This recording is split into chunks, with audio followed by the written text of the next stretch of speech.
Alright, so here we're going to be learning about how to set up word problems with math equations or expressions or inequalities. So we're just translating a word problem into a mathematical sentence. The first thing we're going to do with each of these is just break down what math facts we actually have. So that doesn't require any sort of translating. All I'm going to do is copy down exactly the information I have in the word problem. So Ladis read 10 more books than Zaya for the summer reading program. The total number of books they read was 60. How many books did Zaya read? So the two math facts that I have is this first sentence, the two underlined parts really. That, which is comparing how many Ladis read to how many Zaya read, and then the total number of books that they read between them. So Ladis read 10 more than Zaya. I'm not going to do anything with that other than just copy it down. And then the total number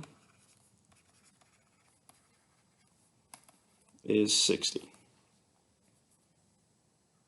So now I'm going to take these facts and change them into math facts where I'm going to write them as either numerical or algebraic expressions. I might either just use numbers or I might use numbers and variables.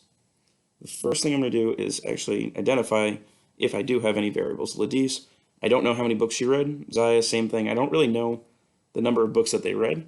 This sentence is just telling me a comparison, and this is telling me the total.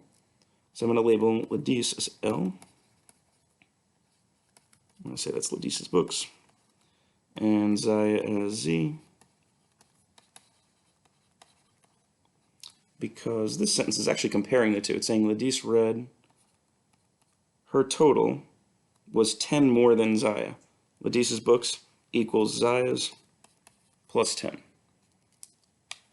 Really, that sentence gives us this comparison. I just made these two variables up so I could show that comparison. The total number is 60, so Ladis plus Zaya equals 60. Their total, here that means addition, that equals 60. So those don't really help us a ton yet, but when I see that I have L labeled as Zaya plus 10, this is the same thing as L. So instead of L, in place of this, oops, thought that was going to change. In place of this L, I'm going to take this expression so that all of this is just in terms of one variable. Actually, I'm going to write that here. So this was just translating my math facts.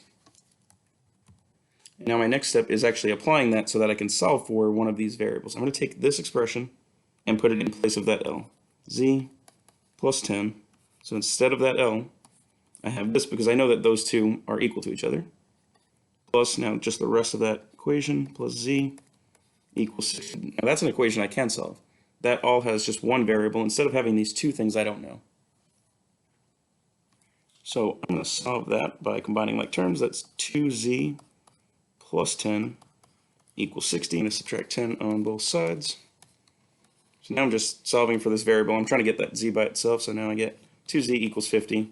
That's multiplication, so I'm canceling that out by using division. So Z equals 25. Now your solution statement should actually give some meaning to whatever you found there. So you might not even really remember what we're really finding there. But Z is 25. That's Zaya's books. So Zaya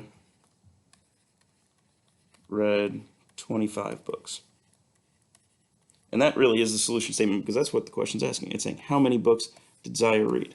That's a big part of why this has to be a variable. That is the question that we're looking for. We could also label Ladis's books if we need to. Here, we were just looking for that variable, how many books Zaya read.